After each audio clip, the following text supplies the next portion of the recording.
Hey everyone, welcome to today's case study. I'm really excited to have Dennis Chapman. He's the head of school at the Village School of Naples down in Naples, Florida. Lots of really interesting threads to pull here. I'll list off a couple. One, he's grown enrollment by 54% since he's arrived at the Village School. He's nearly quadrupled the size of their upper school in that time. And he's actually made an acquisition, which will be the real primary topic that we're going to tackle today. But there's so much goodness in here. There's so many interesting things that Dennis is doing to iterate the model and to create a really stable financial future for the Village Schools of Naples. And I'm just thrilled. Dennis, thank you for taking time. I really appreciate it. Well, Peter, I really appreciate the opportunity to be able to share our story. Yeah, I love hearing these stories. There's so many interesting things that schools are doing. And Dennis, I've now had, so many conversations. What's interesting is everybody has a different path. Like every school has a different path, which really speaks to every school being unique, which I love. I love having these conversations. Absolutely. No, I've watched a few of these and these have been great. So I'm glad that you're doing these. Thank you. I appreciate that. So listen, before we get started, talk about the Village School. Like, what's the history? When did you arrive? Love to hear more about that. Absolutely. So the Village School of Naples is closely affiliated with North Naples Church, which is a United Methodist church. So the school started as a mission of the church as the caring place. So it was a preschool. And from there, this was in 1985. In the year 2000, they decided to add a lower school program. So they started with kindergarten through second grade with 37 students. And the school was founded by the senior pastor's wife, so Ginger Souter and Pastor Ted Souter. They were here for 25 years, growing it together.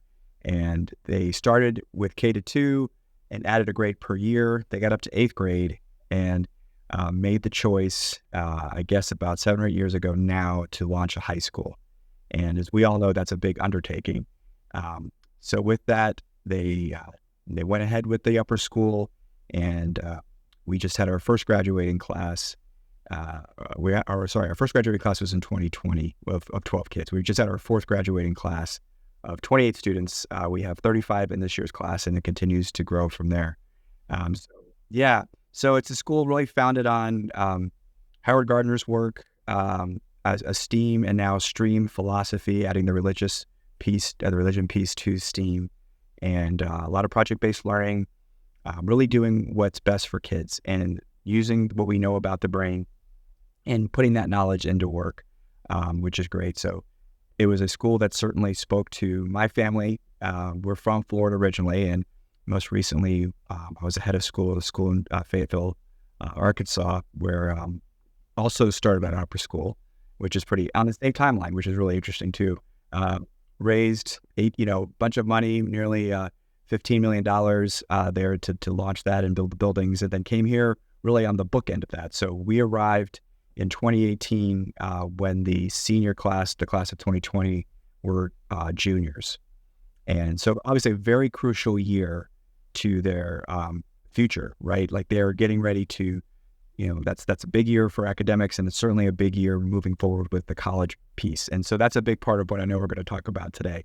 So that's just a little bit of backdrop of the school. And this is my 6th year here leading this school. Our two children also attend here. So our daughter is in 9th grade and our son is in 5th grade. And they've only known Dad to be the head of school. That's been their full school experience. So that could be another podcast for another time. Yeah, I bet. It's certainly been, the pros outweigh the cons by a lot. And don't get as many hugs as I used to when they were younger, but we'll certainly get a smile from my son and an occasional, a nod from my daughter as I pass by. But it's great. And we love it here. Obviously, Naples is a beautiful area and growing area. And certainly that growth has led to a lot of our growth. Yeah, I bet it has. It's funny. My daughter's a junior, so I'm like, we're in the midst of all the pressure that comes with this critical year. It's I remember living it as a junior, but now as a parent, it seems even more intense. So it's absolutely, and it keeps changing. Yeah. The landscape, as we know, it becomes harder and harder every year, and so we really have to have knowledgeable people helping to guide that process. Yeah, so we're going to get into that in a second. First, though, I'm super curious. What is it? I mean, so this is your second high school that you built the first one and now you bookended on the second, but you're largely like building enrollment and doing all the things. What's that like? Like from your perspective, what goes into, taking on a project of that magnitude? Sure. So I'll go back to the one that I actually started, and then I'll finish with this one. So it's interesting, looking at it. I was at the new school in Fayetteville in Arkansas, and what we found, we were actually losing kids earlier and earlier. So we were pre-K to 8, actually infant to 8. And so we were losing kids due to a charter school in town. And so it was one of two things, right? It was either completely contract, which is a downward spiral, as we know, and can lead to the school end up closing, which nobody wants to have happen, or grow, right? And so we made the choice to grow. And fortunately, we had some very philanthropic people there that made very large gifts. We had a lead gift of $10 million that got things going, and a $3 million gift right behind it. And those two families really launched what we began to do. And we did it very quickly. I was only there for 4 years. So, kind of in year 2, we started talking about this. And by year 3, we're moving forward and raising the money, building buildings. It was a whirlwind. But what it did is it opened up another educational opportunity for students in that area, which was desperately needed. And it was an exciting endeavor. My background is in advancement. So prior to my 2 headships, I was associate head for advancement at the Out of Door Academy in Sarasota. And then prior to that, I was at the Benjamin School in North Palm. So been in development and understanding the importance of building those relationships and in order to, and giving a project to people that they can get excited about and sharing that vision for them, to them. And then they want to participate in it. So, having that background really helped. A lot of times heads come from the academic side, and the fundraising piece is always a little bit kind of nerve-wracking to them, but it was in my sweet spot. And so we tend to gravitate to the work that we're good at and that we know best, especially when we're entering something new. And for me, growing enrollment, marketing, communications, all those things came very naturally to me, having done those things. So at the new school, we grew the school by almost 200 students in the 4 years. And then we've done even more than that here. So that side of the house, I'm really comfortable with. And I think I felt like we were in the right place at the right time. And we're able to do something pretty great. And then coming here was kind of an interesting thing. This was really an opportunity to be back home. Our family at the time were younger. Our daughter heading into 4th grade, our son into kindergarten, and grandparents all live on the East Coast of Florida, about 2 hours from Naples. And it was really tough for them to be that far away from their family. It was really just us all by ourselves. So the opportunity to come home and to continue really the journey that I started, even though it was a different school, it was kind of interesting, right? So I wasn't the person that got it going, right? I wasn't the catalyst for change. I was now the one inheriting what had started and seeing if I could grow it. So that challenge really spoke to me and to our family. And plus the environment here is it's really special. You walk the halls, schools say this all the time, Peter, you work with thousands of schools a year, the community, right? They talk about the community. They talk about that this place really has that. People are happy. People are just happy to be here, happy to come to work every day, and happy kids and happy parents, right? For the most part. And so that's also pretty cool too. So being able to do that, coming into a place where I could take the vision of what started and try to take it to the next level was really appealing. And it's been an exciting journey.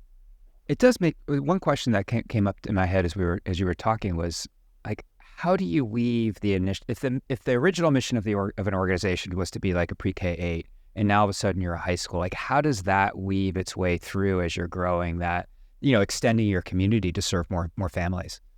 Yeah. So I think, again, one of the main reasons it's so hard to grow a high school from a pre-K 8, I actually think it's easier to go the other way, to start maybe a 6 through 12 and then add a lower school because of the culture, right? So schools that are pre-K to 8s have a certain culture, a certain feel.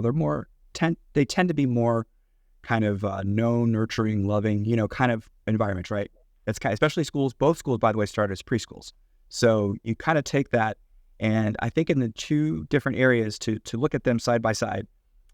In Arkansas, I think it was a much higher hill to climb, if you will, or steeper hill to climb, because it was so ingrained of the type of school that they were, like in their fabric. They had been, and they were older too, right? So that was the other thing. They were that started much earlier in the 70s than this school did. So that thread had been there a long time. They had a founding head for like 43 years, right? So I followed a founding head both times, which is kind of an interesting thing again for another podcast. But so I think that was so ingrained here.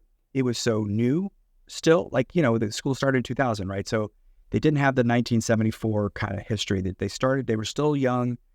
They were still growing. They're still evolving. And I think it seemed to be more of an opportunity. There was more openness, it felt like, to what looks like, what do we want to do next? Now, I wasn't here for the conversation, so it's hard for me to speak to it, but I was there for the conversations of launching into this. And there definitely was some concern about what is it going to do to the culture of the school? What is it going to be to have all these big kids walking around, the campus all of a sudden? And so it's a lot of work too. Growing an upper school, it's, as we know, the most expensive division to run, right? You have to have potentially the highest qualified teachers.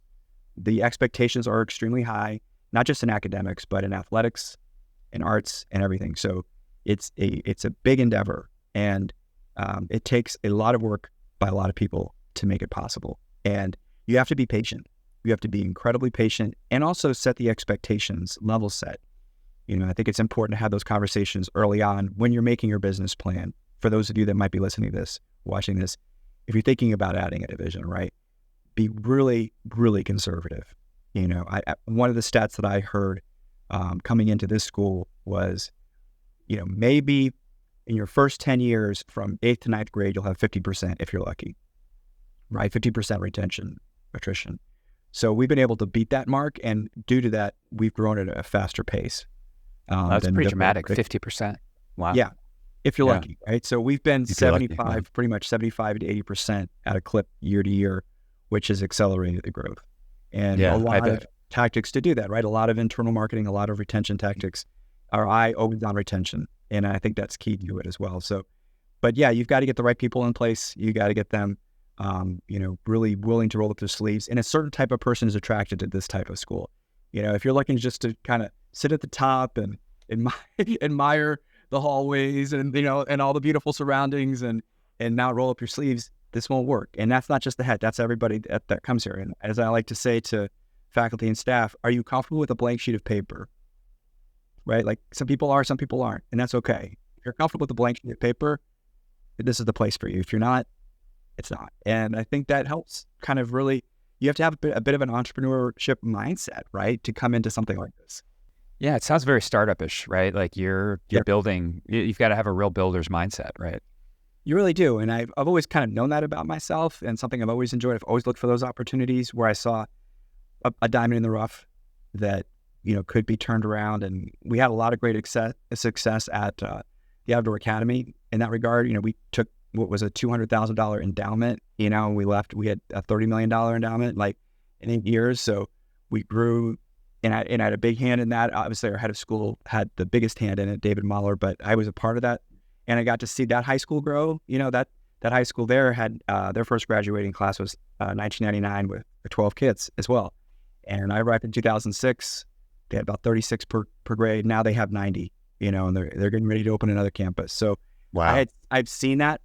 I've seen this, what we're doing now 3 times, which is pretty cool. So I know it can be done. And I think that's part of it too, right? Coming in to be able to say with a certain level of confidence, I've done this before. I've seen how this works, and this is what we need to do. I think helps to lead that community forward, because it's tough in the unknown.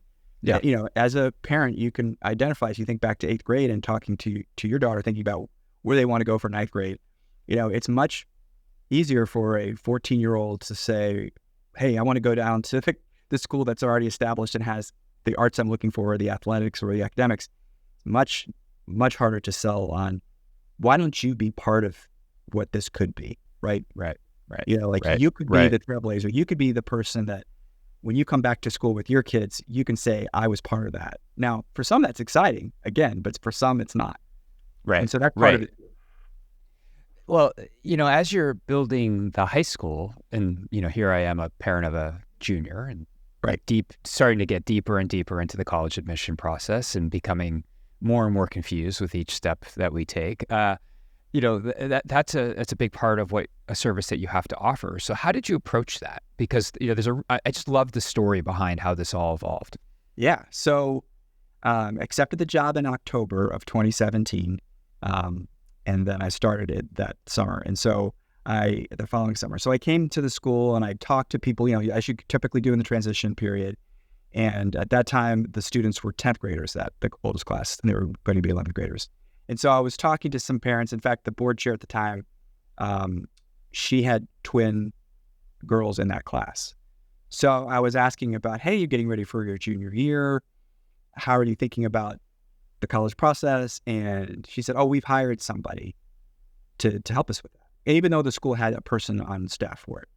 And I said, okay, well, tell me more about that. And she said, well, we hired this group, Quest for Success.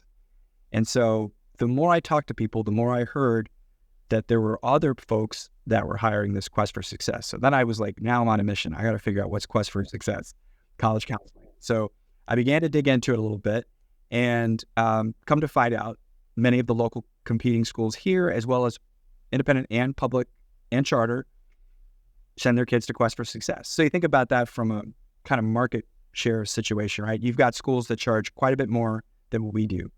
They have established track records for college acceptances. Yet these families are spending an additional amount of money, not a little bit amount of money, right, to ensure that their kids get into their first choice college. So these guys must be doing something right. And so that started my kind of inquiry, and then started talking about it a little bit with the board about how I was thinking about this. And then one member of the board said, well, I'm in Rotary with the executive director of Quest for Success. I said, well, can you set up a lunch? I just want to kind of pick her brain. And so talked with her. And in the first meeting, I was thinking more about test prep because the school really wasn't set up for that. And being a project-based learning school, my concern was, are these kids going to be ready for standardized tests that when it really counts to be able to get into the college of their choice? And so through that conversation, she mentioned to me, well, your predecessor, I approached them, but they weren't interested because their thinking was a little more insular. They were thinking, well, they're going to just stay in state. They're going to go to smaller schools. But my thought was, what if you don't? What if you want to stretch and try to go to a school out of state or an Ivy or a Stanford or, you name the school? How are we going to make sure that they have the chance to do that?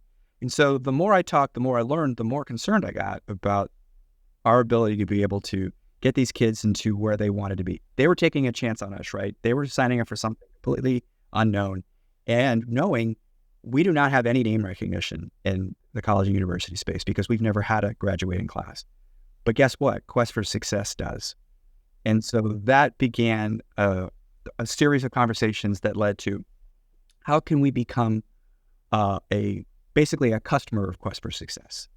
So same board member was a donor, an angel donor behind the scenes. So he funded the junior class to be part of Quest for Success. So all of the 12 kids, the 12 students were part of Quest for Success. So that happened in the second semester of my first year. So I needed a little bit of time to feel out the current college counselor and to get them on board with the idea of what this might look like. Yep. And was it, just a quick question about that? Was the college counselor at that point, was that all they did, or were there other responsibilities that so they were also / kind of a social emotional counselor. Got it. Okay. Yeah. And I felt as I got to know the players, it became apparent to me that if we wanted to get these kids where they needed to be, unfortunately, it wasn't the person we had in-house. We need to figure out a way to build this relationship with Quest for Success. So as I like to say, it's, and we also built it into tuition. So our students were getting not only a several $1,000s benefit per year, but they're getting it during the day as well, right? Which is big. And they're getting a 6-person college counseling office. So what school that has at the time 43 upper school students could possibly afford a 6-person college counseling service? Right. Right. But we could because of this angel donor and the way that we were able to think about it. So I think coming to a challenge, right? The biggest challenge you have when you're trying to launch an upper school, one of the bigger challenges is getting these kids into the college, right? Because everybody's looking at those lists. Yeah. Not just year 1, year 2, year 3, right? Yeah. So what are you doing to make sure? So to me, this was high stakes deal, right? This is high stakes poker. Yeah. Right? I had to figure out a way to have someone that would be out there advocating on behalf of the Village School of Naples, who nobody had heard of, to get these kids where they needed to be. And the good news was they did. They delivered, right? So these kids all got in their first choice. In fact, Wow. they're graduating college this year. Right. And so for the state of the school, part of the state of the school, prior to it, I'm going to pre-tape a roundtable with them just to talk to them about how well we prepare them for their college experience, what they plan on doing next, et cetera, et cetera. Because it's pretty awesome, right, to think about. So that could have gone one of two ways. It could have gone really poorly right out of the gate, and people would have said, well, I'm out. I'm not even staying around that I'm in the upper school, much less those that are in middle school. So they really delivered it, and they continue to deliver. Was this something that you learned when you were at the new school or at the, was this like, did you figure out very quickly, like, yeah, because it's funny when you said start a new high school, my mind didn't immediately erase to, well, what's the outcome on the other side for the student in terms of where they go to college? But that's a really important thing. So like, how did you figure that piece of it out? I don't know. That's a great question, Peter. I guess being on the admissions and advancement side of the house and being one that was responsible for sharing the news of the college acceptance list, like it was so ingrained in me how important it was that list, and we would encourage kids like, well, we're going to stay in state. No, apply to X college so that we can get that on the list, right? Like that's what we do at independent schools. So that marketing side of my brain, I guess, was just laser focused on it and thinking a couple steps ahead to how people were going to perceive the school. Of course, part and parcel to that too. One of the strengths of the school is we have a learning center program, which is great. And we're now diversifying it, and we're creating what we're calling the Village Success Center. So it's not only kids that have language-based learning challenges, but we're also entering into the enrichment and gifted and talented space and combining Quest into that as well. So you could be you have two kids sitting next to each other, one that's getting remediation, the other that's getting test prep, right? So it takes the stigma out of going to that space. But because of that, some families would send their kids, we became known as that school. And that was very important to make sure that we're not strictly known as a school that serves kids with learning challenges, but we can also serve your child that, kills it on the ACT or the SAT and wants to go to an Ivy League school. And so that was also in my mind too. Like people are going to be scrutinizing this list, not just this year, but the next couple of years. What can we do to help get them there? And so one of the cool things I'm proud of that's happened recently is we were named an AP Platinum school, right? So we're one of two schools in Naples that receive that. And to be an upper school that's still, growing with only 4 graduating classes is a great distinction. So I want to check that box of academics, right? So no one's saying, well, what are the academics like? Like that, we've checked that box. But with that is also that college acceptance list was so key. So getting them to what they needed is key. Like you said, I've worked with thousands of independent schools over 20 plus years, and I've looked at thousands and thousands of websites, and everyone that has an upper school has a page prominently displaying where their kids have been accepted, so I get it. Like it makes perfect sense to me. It is high stakes, and it continues to be high stakes. So what's interesting to me is it wasn't just that you built this partnership with Quest, you eventually acquired Quest. Talk about that. I'd love to learn more. Absolutely. So as we began to grow and becoming their largest customer in a lot of ways, we definitely had, we already had a bit of a partnership, right? And so we had a very close dialogue. And so we talked about what we were working on, things that were going well for us, vice versa. So the executive director and I, Sue Zumstein. And so with that, as we made our way through COVID, during COVID, their board, they moved towards a model of delivering their services through Zoom and not face-to-face, which was and they're a nonprofit, right? They're not nonprofit. Right, got it. Yep. Right. So on the other side of COVID, the operational side of the house, the executive director and the folks, they wanted to deliver that program face-to-face. The board said, we actually like this model, and probably saw what they felt were some efficiencies in the model to deliver it electronically. So with that began a dialogue of, me saying, hey, what about if you were our college counseling service and you could still service other schools, students, and their big mission, which I love, is those that can't afford it, right? So we have a lot of those students as well. So that began a series of conversations with our board and their board about acquiring them. which again, this is something like I haven't talked to a lot of people that have done this particular move, but this is an out of the box type of move that again raises the profile of the school. So we now have 500 kids from all over Collier County coming through the Village School of Naples High School, right? Our upper school, to come to Quest. And like, wait a minute, what about this school? Which is certainly something we've been able to reap from. So we've made so it's been a good move for us somewhat from just like a straight revenue standpoint, although we were the largest customer, where we've really reaped the benefits. One is just raising the profile of the school to another level because everybody in town knew who Quest was. But even more importantly is the residual of being able to get students that are in Quest that are other schools that decide to come to our school that wouldn't have known about us otherwise. So you're still servicing kids who are not part of the school. Is that the majority of the students that Quest is working with? Yeah, it's probably about, it actually is the majority now. Since we've grown, I've got to kind of run the numbers, but we're about 135 students. So yeah, there's still the majority of those that aren't part of our school.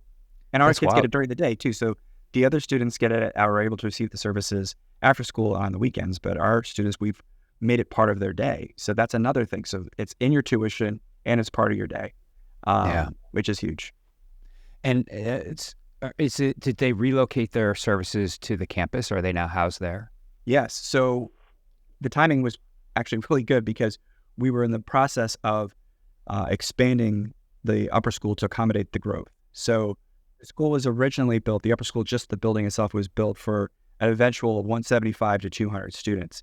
But so they started on the second floor, which would accommodate roughly 100 students. So as we were getting to that tipping point, I raised money in order to expand the first floor to some administrative office space, but more importantly, additional classrooms.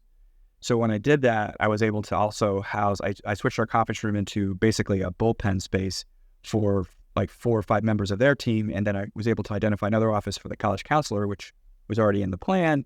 And so they were able to then occupy that space and have access to both floors of our building, which is great, right? So they had larger space than what they had previously, which was helpful for them. And we had them here, which was helpful for us too. And I imagine the benefits for them, like I'm just trying to think through, like, what are the benefits for Quest? There's like guaranteed stability by being part of Village. And I'm sure they were very stable before, but it just makes that process a little bit easier. I imagine all the operational work that went to support that organization now is absorbed by the Village School. Is that, am I reading that right?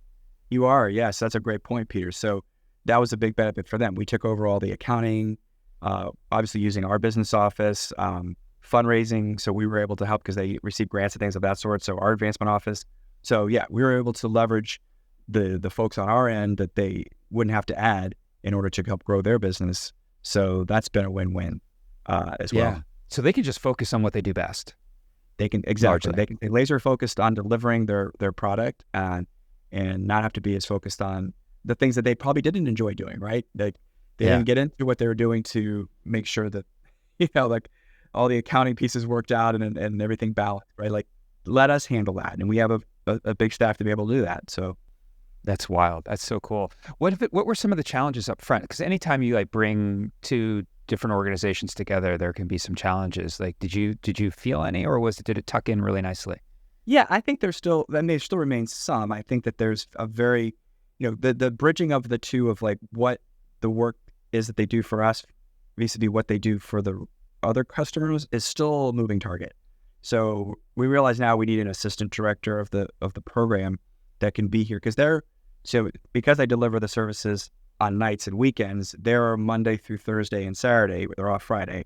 Well, that doesn't work for a school. It's Monday through Friday, right? So there's some of those pieces. And then there's some smaller things kind of like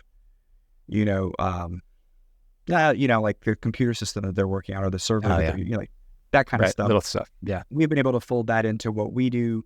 But all in all, I think it's been relatively smooth, all things considered. Yeah, that's great. I just love, you hear a lot more talk right now about mergers and acquisitions in the independent school space. Two schools coming together. But rarely do you hear about kind of, okay, well, like strategically, like there are other opportunities that are out there, like what you just described in terms of Quest for Success being acquired by Village School. If And so I don't know if this is like somebody who's watching right now, like this may be a new idea to them. Maybe it's not. Maybe they're thinking about something similar for their school. But if imagine you had a school in front of you right now and said, "Hey, I got this idea, but like I'm not sure where to start in terms of acquiring a service." Like, what advice would you give them? Yeah. So, I mean, obviously, like most things, start with a conversation, start with an inquiry. We've inquired about other types of potential mergers or acquisitions as well, and some of those conversations are ongoing. But just reach out, and say, "Hey, I think we might see some connection here. We may have some synergies here. Let's just go talk about it a little bit. Grab lunch or grab a cup of coffee and just see where it goes. Maybe not start all the way with a merger or acquisition, but just how might we partner? How might we work together and help each other?" And I think kind of starting there, because otherwise people might get a little bit nervous and say, "Wait a minute, is this a merger of equals, or are you trying to acquire me, or what's happening here? How might we work together? Are there some things that how we can benefit each other?" Right. So it could be two schools that, again, are having conversations around, you've got great field space. We are landlocked. How might we share space? Like maybe you could have some things at our school that would benefit, some teacher training that we could do in our classroom space that maybe you're limited, but yet you have athletic fields that we could benefit. So I wish there were more of those conversations happening in some ways, that, maybe they are now, it sounds like, with full-on mergers, but maybe even partnerships, public-private partnerships. For example, we have a middle school, public middle school that we share basically a fence line, and we are a little bit tight on space. They have a baseball field. And so we're working with them on being able to utilize their baseball field. And we're willing to kind of even enhance it a bit with some finances to get it to a place where we would like to have it be. But they're benefiting from that as well. And they're not using it because their middle school baseball program's really not happening. So I think it just starts with conversations of getting to know folks in your community that you think could potentially be a partner, and then kind of seeing what the conversation goes from there. And you never know what might happen. Yeah. I love it. You lean into the human side of it, right? Like, start with a cup of coffee. Like that's a good place to start. Yeah, I love that. Yeah, it's great advice. You never know, and those synergies, sometimes they're there, sometimes they're not. And what have you wasted other than, the price of a cup of coffee and some time? You think about it, it could lead to something really big, right? And next thing you know, it kind of goes from there. And I think, we all have stories like that, right? And this certainly is one of those. It started with pretty much an innocent lunch of, "Hey, how could we utilize your services to get test prep?" And they said, "Well, wait a minute, we do way more than test prep, and we do all this." And I said, "Well, let's take a dip in let's dip our toe in this. Let's not go full in." And then, a couple of years later, here we are. And so it's pretty awesome. I think what I'm taking from it is it takes time. These things don't happen overnight. You have to invest in the relationship and build the trust between the organizations. That's a great point. I think that if we hadn't had the relationship that we developed, where we felt like we could talk to each other a bit about where our struggles were, and what we were trying to accomplish, and what our goals and dreams and aspirations were, that conversation may not have come to that point. It might have been offered to somebody else that they were working with, right? That they said, maybe this is a better spot for us. But I think they also in us saw a good partner. They saw a way of looking at the college admissions process that they looked at, right? Like, it's about best fit for kids at the end of the day. Yeah. Right. We want 100%. Kids, we're tracking how many of the kids that we send to their choice of colleges and universities actually stay and graduate. Like, that to me is an interesting metric, which we don't spend enough time on. We talk about the list, right? We talk about raising the bar there so people look at that list, and the kindergarten parents going, "Well, I see my kid's dream school on there, or at least my dream school, and I'm going to go there." But did they actually go there? And if they did they actually finish? And did they finish on time? Like, all those questions that we tend not to talk about, I think, as much when we're marketing our schools, and we should, because at the end of the day, that's what it's about. It's about the kids, right? It's about where they're going to find success. And to be able to have a resource that knows the college landscape as well as the one that we have is really helpful. Opening kids' and parents' eyes to schools that they may not even heard of before, that have a program that perfectly fits for them. Yeah, that's awesome. It's all about that discovery process. Dennis, this has been terrific. Thank you so much for sharing. And I think we probably have like 5 more conversations. There's a whole bunch of other things little threads that I'm ready to pull, but thank you. I really appreciate the time. Thank you, Peter. I really appreciate it.